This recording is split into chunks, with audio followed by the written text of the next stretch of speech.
Welcome back to Feeling Called. I am Gina Torres. And I'm Lauren Tatro. And on this podcast, we explore what it means to feel called and follow your life's purpose. Today is a very special episode because we have on with us our very first guest on Feeling Called ever. Nobody else can ever take that top spot. Tyrell Hughes, thank you so much for being on the show today. I can't wait to talk about all the amazing things that you're doing. Oh man, thank you guys for having me on, and I look forward to divulging all my secrets here.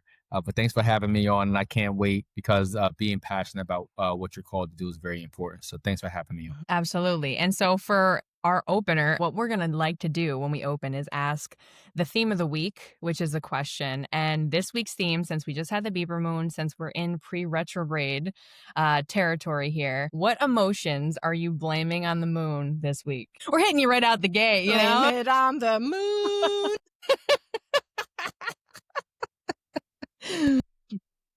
I know we hit you sideways right up front. Fear. Okay. Why not go with fear? You know, a couple of days ago we had Halloween. I'm gonna go with fear. Okay. You wanna explain that take one? Us no, I don't. Bit more? Yeah, what'd that bring up for you? We're going in. We're diving in, my friend. Yeah, I think so this is a new season for me. It's always important for me to have the ability to pivot, right? So I look at this is day, I don't know what it is, of the government shutdown, and I still happen to be a federal employee too. But I'm super thankful that I have other businesses outside of my normal job. And I would say fear, because I just had my last guest on my podcast, and he talked about being fired from his job and how he's flourishing in life right now in his own individual business. And he was like, I'm so happy that I got fired to go into where I'm going now. And, you know, it's a season of fear because it's a season of unknowns and you don't know how it's going to turn out and you want your comfort. So if this moon is calling anything, I say it's fear, but to not be dominated by the fear, but instead to embrace it and allow that to be your motivating fire. I know I can personally relate to that. I left a corporate role a couple years back, and, you know, sometimes it isn't until we're on that other side of it where we have those proof points that we understand that we needed to go through that thing. And you're certainly no stranger to pivot points. You're doing amazing work. I mean, an author, coach, mentor, founder of the Back community. So talk to me about your journey with some of those things and really the phase even before you started them. What was coming up for you, and how was fear present for you at that time? I think fear is always going to be present for me. Literally just had this conversation with my 15-year-old the other day. I had him driving. We had a doctor's appointment. Don't be judging me, y'all. He's not old enough to drive yet. But we had that's sort of young too. The other day, and we had about 30 minutes to kill. And I says, hey, you want to get some driving in, right? He'll be 16 on the 24th of this month. So I'm just like, you want to get some driving in? So we're in the parking lot. And then after he finished, I asked him how he felt. And he was just like, I felt good. I says, you didn't feel nervous or worried about anything? He was just like, nah. And I says, listen, having a healthy dose of fear is good. People who don't have any fear scared me, right? So you should have a healthy dose of fear. And I think that throughout every path of my life, I've always had remnants of fear, but I've never allowed it to totally stop me from doing ultimately what I wanted to do. I would look at all of the possible pitfalls and then say, well, how can I maneuver this or make this happen? So I can go back as going to college, right? All my other friends stayed in New York State. I took this idea to go down to Charlotte, North Carolina, a place that I had never been to at the time. And rather than stay in my comfort zone, I went outside of my comfort zone and I went to North Carolina, to Charlotte. And that experience changed everything for me up until this point, with me being 42 years old now. It started with overcoming the initial fear and realizing that it was actually something beautiful there when you walk through the fear. And that's kind of like been my motto ever since. I started my businesses the same way. I want to say after I graduated undergrad, I came back to Albany, New York. I started working for Albany County Family Court. I'm doing mediation for probation, for family court. Man, that was my love, but it wasn't what I was passionate about. That was my job. It wasn't what I was passionate about. And I kept saying, if I'm doing all of these hours for this other person, I can put this into myself. And I did that. There it is. You know, year one after being out of undergrad. And I started a nonprofit which later turned into a 501c3 mentoring organization, mentoring 12 to 18-year-olds. And I ran that for 9 years outside Wow. of working for the federal government because I eventually left mediation and I got a federal job and I've been there for the last Mm. 18 years. So just being able to realize that fear has always reared its ugly head at every stake of my life, but I've embraced it. And instead of turning away from the opportunities, I've used it as a catalyst to get me to where ultimately God wants me to be. Absolutely. And I have a lot of that same kind of energy around fear as well. And especially growing up where it was kind of feast or famine, I think there's a Mhm. lot of those fear mentalities that come in when you are making a decision to, especially go outside of the comfort zone, or if you do have stability in your job, why would you leave for the unknown? And I think what really goes into the fear is also the unknown for people because it's scary to take a chance on yourself, but it's also really scary to not know where your money's going to come from, how you're going to get your next meal. And I think that's what prevents a lot of people from leaving their jobs or starting something for themselves. Yeah, listen, you got Yeah. have multiple streams. If you look at behind me, I'm at one of my properties here in New York, and this is we Airbnb this place out. I was going to ask you Yeah, because it looks like a chalkboard, right? And I see Albany. I see Albany in there. I see some. yeah. So this whole place here, I turned into somewhat of a Just a Kid from Arbor Hills sanctuary. So it's like when you come here for this experience, I leave copies of the book for guests to read when they're here. Oh, Also, very the other cool. one now, so they can come in and read it. They can come in and make notes on the chalkboard about their experience here. And this is where I grew up at. That's dope. Again, you got to have multiple streams of income. And that's why when one thing doesn't work or isn't Hmm. funded, you have funding coming in from other places. And that's the strategy. Yeah, I think Absolutely. that's an incredible. I would think a lot about like parallel path, right? In terms of you might have your 9 to 5 or some stability in there, but maybe it's not lighting you up. I know I went through this, there were I loved the job. I was grateful for at the time, grateful for what it was providing, but I also wasn't feeling lit up. And so this other thing started to call. And I think in that period, it's like we can maybe tell ourselves that it needs to be a this or that. Yeah. Like I'm either all in over here or all in over here, but if you give yourself those avenues to really explore and express your passion, for me, it reinvigorated me back in my other job Yeah. in terms of creative energy and kind of overcoming where I might have felt stuck. One of the executives I work with, she used to always say, she's like, Ty, she says, I see the work that you do outside of SSA, just like, you're super passionate about all of that. Like, how can we translate all of that into here? And I was like, we can't.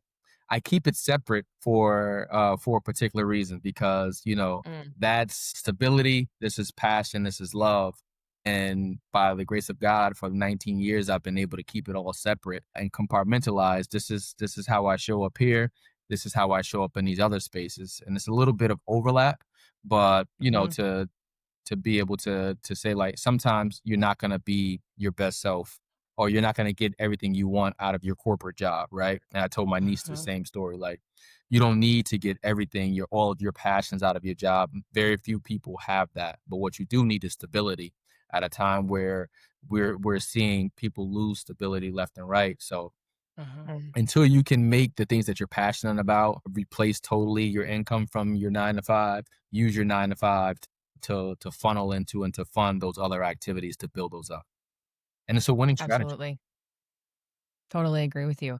I want to circle back on your conversation about your Airbnb because I think this is fascinating and just knowing about your book and knowing about, some of what your story is.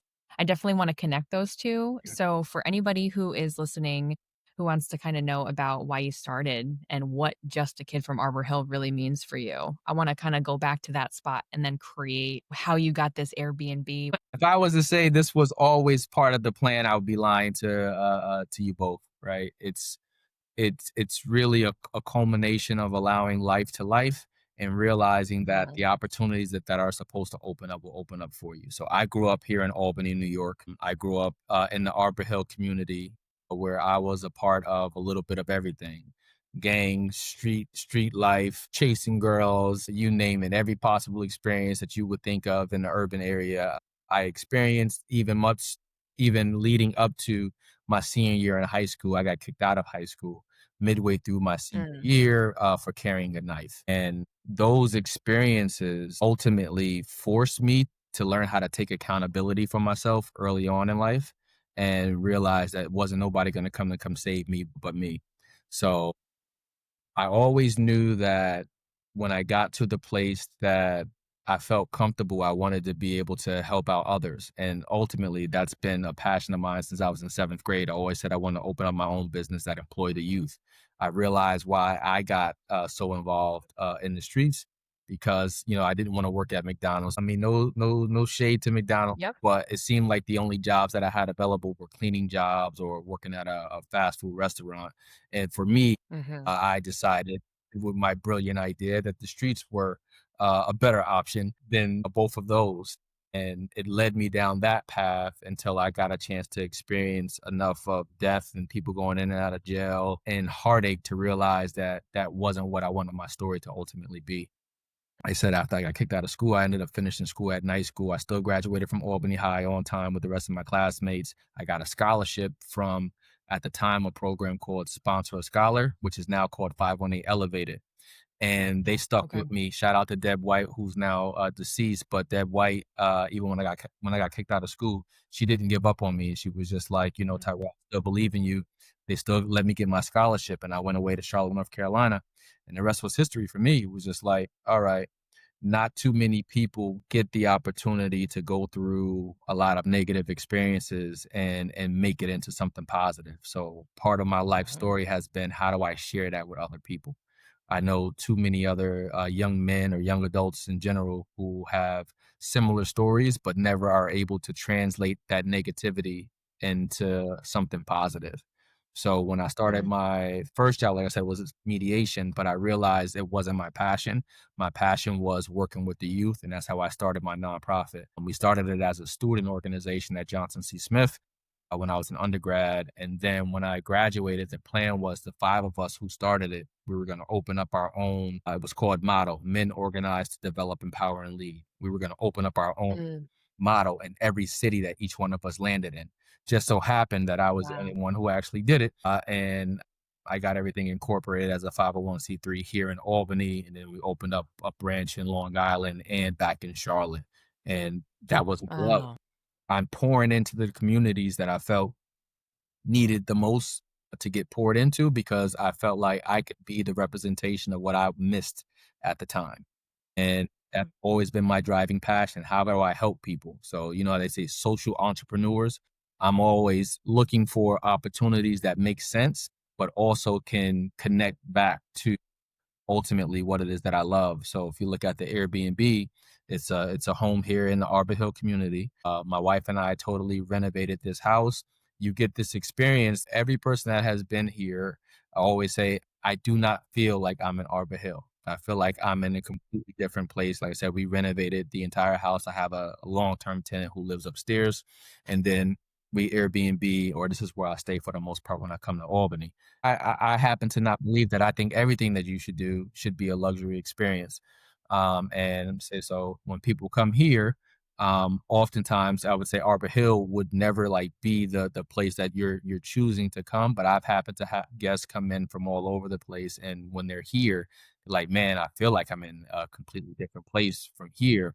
Thank you for sharing Arbor Hill with me or whatever. And that ties ultimately back into what I'm doing with the book, because the book is a memoir. Just a Kid from Arbor Hill, Story of Beating the Odds, is a memoir of my earlier life. And it talks about some of those things that I just mentioned, from, like I say, getting kicked out of school to moving to Africa, speaking Arabic and French, all from a kid who was written off as Wow. at risk, Mhm. right? And saying, well, this Wow. is the product that can come out of these communities when giving the right opportunities. And now I'm trying to paint the larger picture for everybody of what is possible rather than accepting what mm. we see. That's incredible, and it's funny how the themes keep on showing up because even in my I don't know if you know this, but I was inducted into the Hall of Absolutely. Fame this year for Albany High, Congratulations. and Thank you. I appreciate that. But my induction speech was literally about people who see you before you even see yourself, like the teachers, the hall monitors, the people who support you. So it's really funny how that theme came up for you today, and even saying, I'm sorry, Deb was her name? Yeah, Deb White. Deb White. How she saw you, even though, you might have been a troubled kid, quote unquote, as they call, like she saw your potential before you probably even saw like the potential in yourself. And I think that Mhm. that's why community is so important because we are a culmination of the people and the things that we are around, right? But when people see us for the potential that we have, I mean, that's part of why I'm doing what I'm doing. I used to skip school and go smoke weed and, skip out on practices and things like that to hang around, do all the wrong things. I was definitely at an intersection after I lost my dad of going on this path or going on this one, and it was literally one decision that snapped me back in Mm. because I was easily on that track to be on the other side. So, I just wanna give appreciation to that moment and to Deb White for supporting you and all the other people, who see us before we are able to see ourselves because that's huge. That's a It huge part is. of it. Deb White's son later reached out to me when I wrote the book because I talk about that experience in the book. And someone Wow. else read the book and they see me mention Deb White in there and they passed it along to her son.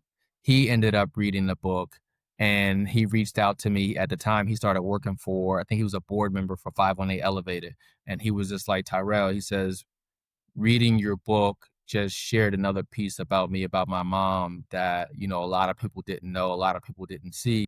And that Wow. that led to a whole nother thing about him purchasing both copies of the book. And he said, I want to make this mandatory for all of the mentors in this program to read about the experiences that the kids really are up against. And I think that everyone needs to understand that and it'll help you to be a better mentor. So it's like the Mm, gift that keeps on giving. So like people yeah. see gifts and talents in you and it's up to us now to give the same thing out that was given to us to be that light or be that opportunity for other people, and that's how life works. It's synergy. The sum of the whole is greater than any of the individual parts, but if all of us do our individual parts, well, the sum comes together. Yeah, it's such a beautiful story. And I noticed a theme when both of you were kind of sharing some of those moments in your life. And I experienced this as well. It's kind of like that fork in the road of, for me, it felt like shifting from the external environment into the life behind the eyes and really Yeah. taking radical accountability for, or just awareness in that moment of what I was choosing to engage with, even though it didn't feel like a choice. At that moment is when I realized and started thinking about what's really important to me. What are my values? What do I want to be, using my time and energy for? And I think a lot of what we go through can ultimately become an opportunity if we follow that call to give medicine back to the world, to the people that are going through these things. And so to hear what you're talking about, Tyrell, around creating this sanctuary of luxury, there's such a power to creating exposure for people to things that they've never experienced as a way to kind of spark curiosity of what's possible and just have a different way of being and tapping into abundance and recognizing that everybody is worthy of that and deserves that. Absolutely. Yep, and that's been a culmination of my life has been creating programs and opportunities that I wish that I had growing up. Lauren and I had a LinkedIn seminar at UAlbany a couple Mm. weeks ago, and we taught, the organizer said, "We want you to teach a LinkedIn kind of 101 course." And we went in there talking about what are your values, like to college students. And we've had coffee and with a couple of them and DMs from multiple of them now and being like, I don't know what you guys did, but, like, that literally changed my, like, Mm. life. Like, I've never thought of my values. I've never thought of what I wanted, how I want my digital presence to be, and I feel like in that space, a lot of us are taught, especially from advisors or parents or things like that when we go to college, like, "Here's what you're supposed to do." We don't know, and, like, you don't know who you are until you get into your late 20s, 30s, maybe these 50s, like, Mhm. but we're never taught, like, to sit down and look at your values Mm. because if that's not taught in the household a lot of times, like, it's not like it's taught in society at all. So I think that's super dope. Again, shout out to Deb. And I think all these experiences that we have and people who see us are not only helping us get to that, but also opening our eyes to how we can see ourselves. It leads me, So I think I wouldn't be me if I didn't say it. So I mentioned Deb White, one of the other people that he actually wrote the foreword to this book is George Benson. So he's my old math teacher from Albany High. He's the reason why I'm in New York okay, right now. So like I said, when I leave with you guys, yeah. his wife just recently passed. So I'm here to go to a celebration of life for them. But I look at his impact in multiple ways in my life. One, I got to Charlotte, North Carolina, probably because of him. I hated math so much when I was in Albany High, and he was my math teacher. But he knew that I loved Tupac. And what he did was he ended up saying, like, at the time Tupac had just came out, he had just died, but they were still releasing albums. And one of the songs was Do for Love with George Benson. And so at the time I'm being like, I'm a knucklehead. I'm like, I'm not listening to what this guy's saying. He said, Tyrell, don't you like Tupac? I said, yeah, why? He says, look at the credits on this. He says, read this. And it was his name, George Benson. Oh. So I started looking and I'm like, ain't Like, no okay, way. He teach. says, yeah. So if you like Tupac, I did a song with Tupac. You should listen to me. Right. And he got me hooked in the math that way. And I don't know at what point I realized that he wasn't the George Benson, but Details. it had worked. But you know, he's poured into my life in several different ways, even after graduating Albany High, you know, through my undergrad and as an adult. So it's just like you never fully understand the impact that other people are having on you or that you have the capacity to Yeah. have on other people. But when you realize that your time is valuable, you stop wasting it doing foolish things. I wanted to swing back into that math conversation because is that part of why you are financial coaching right now? Because is George part of that reason? I can't give him that one. I can't give him that one, and I would probably say that the person who deserves the most credit for that is actually my wife. So Okay. in 2019, my wife and I started to do what's the Dave Ramsey. You guys ever heard of Dave Ramsey? Yep. Right. My Yes. husband and I Yep. followed that method Do you? as well. Yes. So my wife and I started doing Financial Peace University through our church, and my wife had this big plan. She was like, "We could be debt free," and at the time, I did not believe that. Right, and I'm just like, "Here we go with another goal," and I'm just like, Mhm. "Listen, everybody has debt." And she was like, "Well, even if they do, Tyrell, why do we have to be the ones with debt?" Right. Mhm. So Mhm. I'm just like, I'm trying not to be the pooper butt, but I was the pooper butt. And it took me about 2 weeks to come around. Women typically mature faster than most of us men, right? So it took me Fair. about 2 weeks. Oh, we love Yeah. So she got me involved into that class, and once we got in there together, in 9 months we eradicated $103,000 in debt. And it Incredible. was Wow. really like mind blowing because we had already been married for like 6 years up to that point, and we were still doing so many things separate. We had our accounts for like the mortgage and stuff like that, but you know, he's like, you know, we put we put the money in there for the mortgage and for the kids stuff, but we still aren't really operating as one. And when we Yeah. did financial peace, that was when we really did it, and we realized the power of two. And it was just like, Yeah. you know, two is always better than one. I think it says that in it's either Ecclesiastes or Ephesians. Don't beat me up. It's one of the two, but two is better than one. And I liked the course so much that once we finished the course, I ended up going back to get certified through Ramsey Solutions to become a financial Incredible. coach. And I've been teaching financial literacy for the last 5, soon to be 6 years. I teach a course for free through my church in the fall and in the spring. And then I also work with people outside of it. And I think it's made my journey with money has made me a better instructor. I tell people when I first moved away from Albany in 2013, my credit score was a 533, pretty low. My credit score now is about an 826, 827. And I tell everybody, sometimes you got to go through things, you got to mess stuff up to have a greater appreciation for it. And I didn't grow up in an environment where people were talking about money. I didn't grow up in an environment where people told you the importance of credit. We're just like, what's this far off thing that nobody really knows about? And it's not until I ain't gonna pay that. I'm gonna pay the lowest I can on this bill. The minimum payment? Let's do it. Let's do it. They only $50 this month. They let you do a minimal until you start looking at the numbers. Then you do the math Then and you're you like, do the math. Minimum plus $1,000 a month. What the heck? Like, wait a minute, this was a and you're not even touching principal.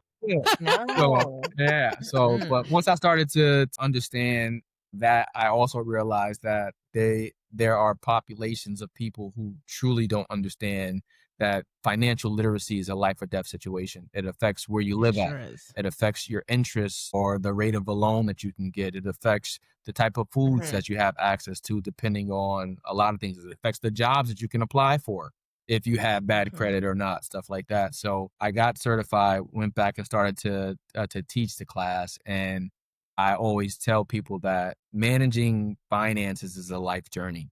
And one of the biggest things we always start off with is budgeting, learning how to budget. So I got into finances. It wasn't George Benson. This one was my wife.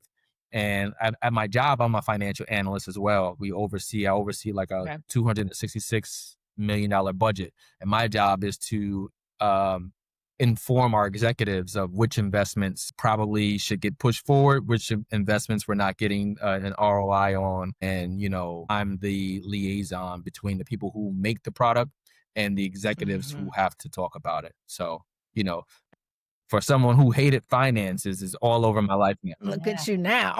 Someone It's who funny hated how math. that rolls back Let me take around. that back. Someone who hated math. Math is all over my life now. Now It's funny how you mentioned that. purpose driven. And because we both say all the time, we're like, we knew God would if he gave us math, we'd be way too powerful. If we give him that, we can't check all the boxes. That's what we always say. We would be more powerful. So we don't. I don't have that math skill. I honestly had to take geometry about 3 times, and that Regents is like super traumatic. I failed with a 64 one year. I said, you couldn't just give me a point for my name or something. Like, are you kidding me? Come on. I had to take it 3 times. 3 times. Imagine taking something 3 times. No, my score would just keep going down. That's just fatigue at that point, And Tyrell, thank you for sharing all of that, because I think there's a lot of power in just facing something. Like, I remember I started out when I was when I got out of college, I came out with all this debt and my credit score was 440 and I sit at an 830 today. And if it wasn't for me sitting myself down, and I would put the goal of my credit score at the top of the paper, and I would give myself a focus for each month, and I slowly, incrementally made progress. But if we put our head in the sand and we just we're too afraid to get in there and see what we're spending money on, and there's friction, or when you log into your bank account, if you have this feeling of I'm afraid of what's in there, then your relationship with money will absolutely be reflected in that feeling. I'm with you. I think there's a lot of correlation into what is the definition of personal freedom. And I know when my husband and I got married, and it was our come to Jesus moment of sitting down, and that's where we got into Ramsey and the snowball effect, and the compound effect of really pointing your power at something is an incredible opportunity to see what we're capable of. Absolutely. Yeah, and first off, shout out to your wife. We need to know her name, because I want to give her the respect that she deserves. We should have done a couples show here. Maybe part 2. Part 2, when we're in person, you and wife are coming in. That's Gina Hughes. Shout out to Gene. She owns her own law firm as well, Tyrell Hughes Law. So shout out to Gene. Power couple. Absolutely, and make sure you send us. They'll definitely put that in the notes. What kind of law does she practice? By profession, she's an immigration attorney, but then she started her own practice, and she does business law. So everything from business entity creation, anything related around business law is typically her go-to through our law firm. And does she do New York as well? Absolutely. She practices in New York State and in Maryland and DC. Well, Maryland. All right. Yeah, because you guys are in Washington, right? Is that correct, so technically, if I had to read you my actual address, it says Maryland, but Okay. We're literally probably about 5 minutes away from Southeast DC, which is a lot closer Okay, I than the gotcha. the name of the smaller town that I live in that people would never know of. But so yeah, I live in DC. So Gotcha. Okay. And then yeah, I just wanted to say experience is always better too. When you can relate to somebody from experience, like as you Mhm. talked about, I'll take that over book smart any day. If you Absolutely. can, like, theory is one thing, but when you are actually put into a path, and that's why I say all these decisions that we make every day, they're all learning lessons, mm, and you can take from anything with reflection and retrospection to be like, what did I learn from this? And Mhm. that's when we're really able to find out, like, who we are, who we're meant to be, the things that we wanna do, wanna put up with, and stuff, because we're able to, like, piece that apart and be like, "What did I learn from this? What do I wanna take with this? Mhm. What do I wanna drop from this?" Like.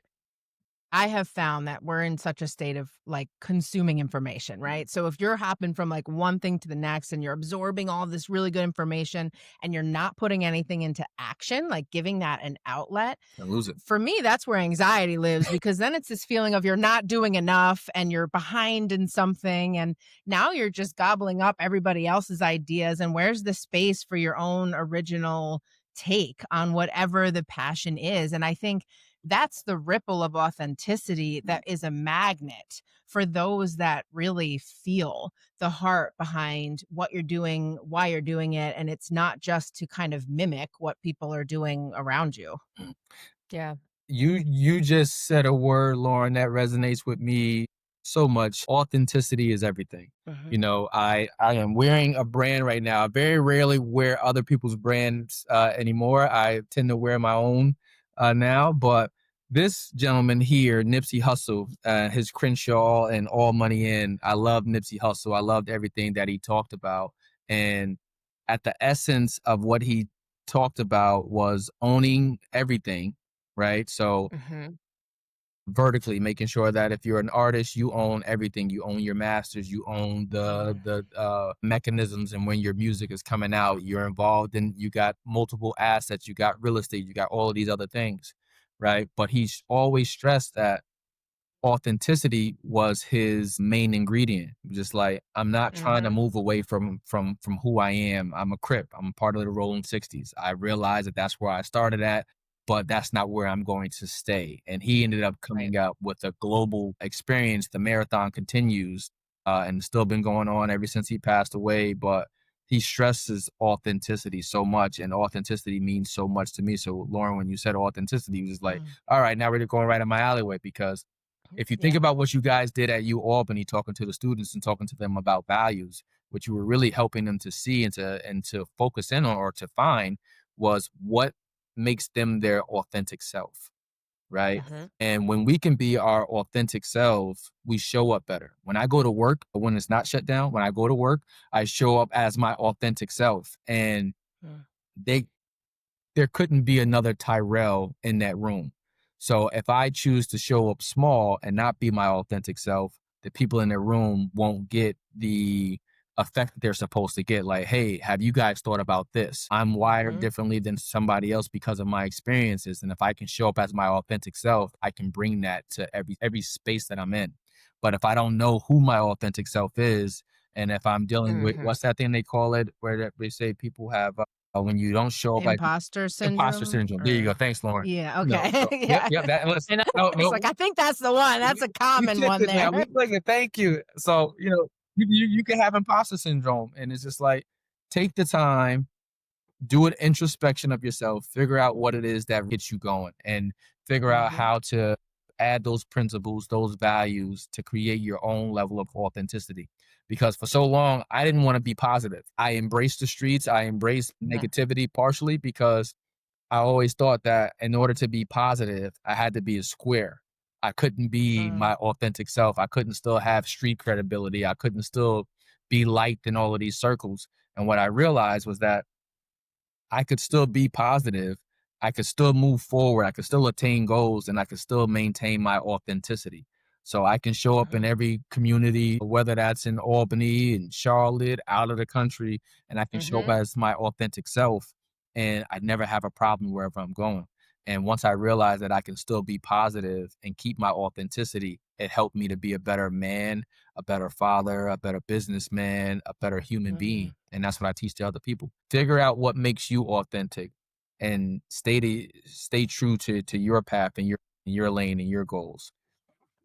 Yeah, and we talk about that all the time, and I've always said that. You get this, Gina, no matter if I'm public speaking, if you see me out at a show, if you see me at my podcast, like, this is who we are. Like, it's so much energy to try and shape shift in these different environments. Like, just bring your full self, because by not bringing your full self, you're also affecting the rest of the world, and I don't really think people notice that or know that.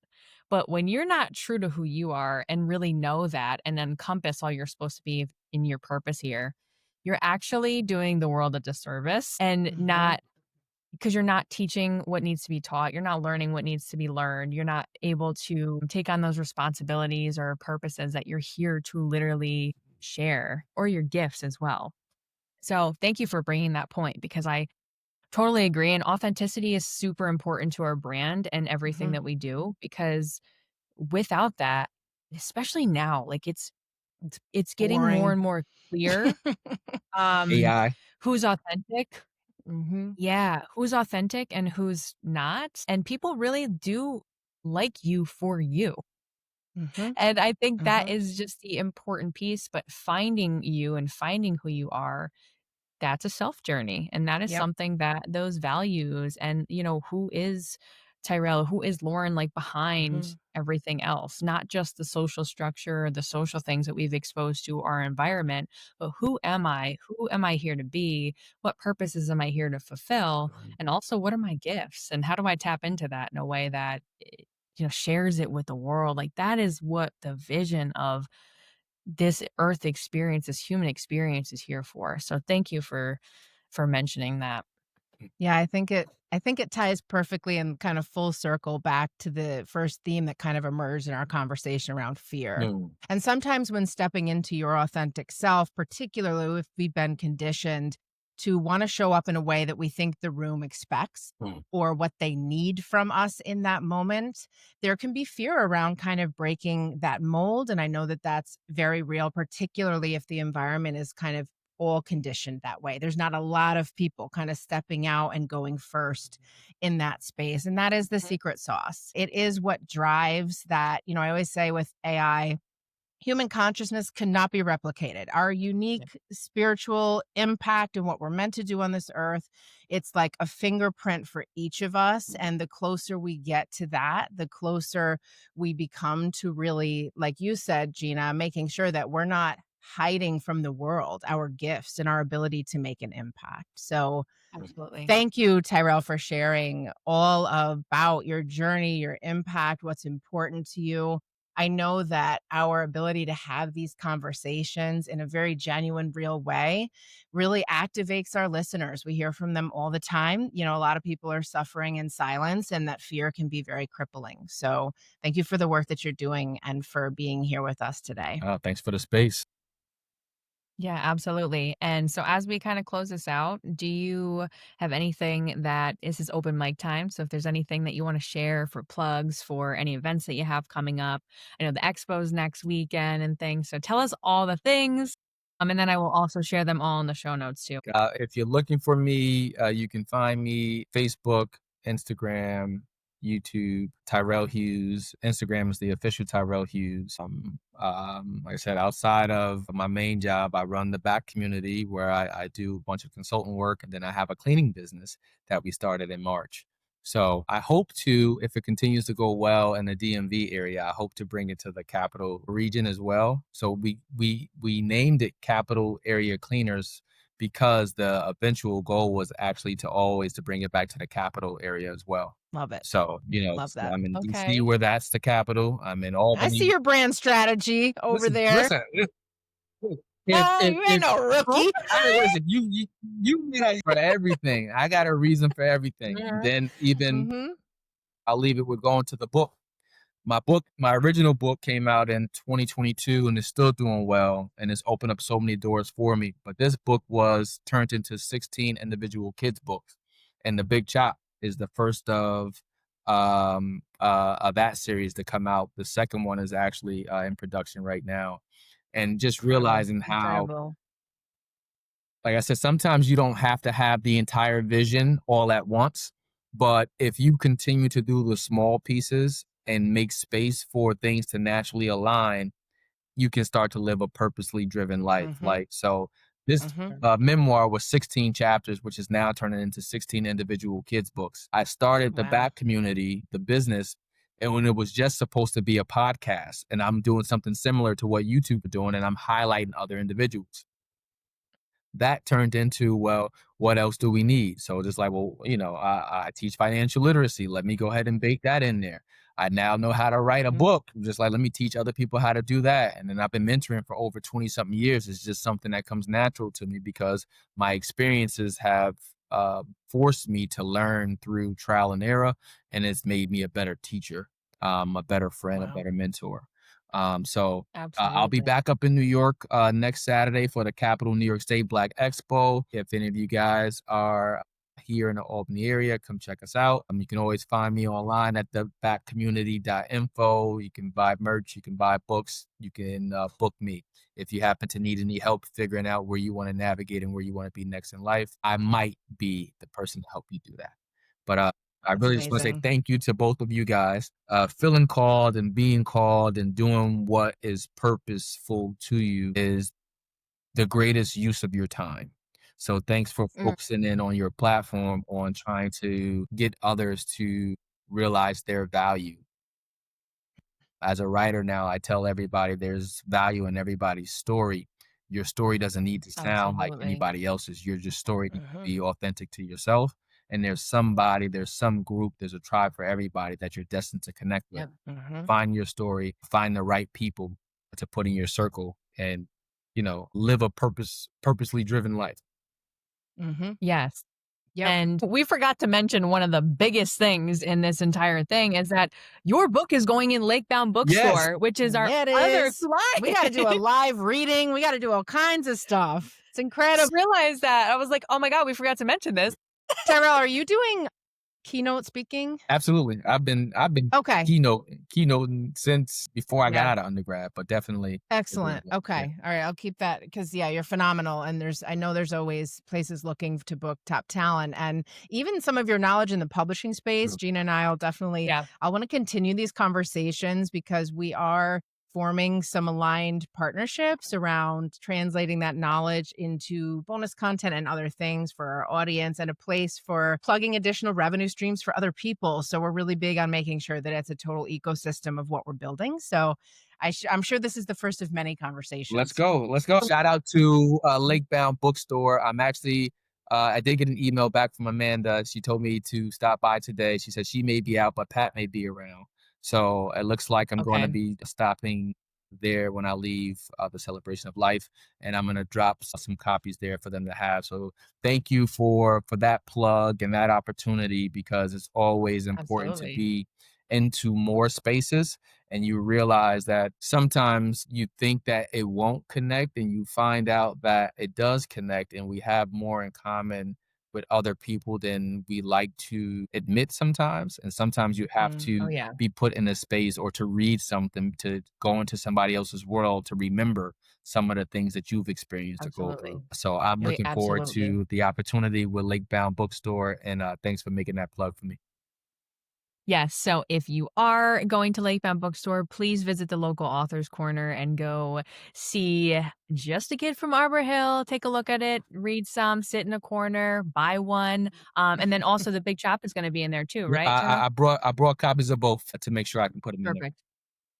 So, and then we also have a kids corner too. So if you Mhm. are going with your kid, introduce them to the book, have a look, and enjoy the story and look at everything as a deeper connection and find something that resonates with you. So, Terrell, again, we appreciate you so much for being on our podcast. And Mm. I am just so grateful for sharing this space and having you show up as your authentic self and being part of this honest and open conversation. So, Tyrell, we do our signature, whatever. So, whatever you're feeling called to do, hand signs, go for it. Ready? And feeling called out.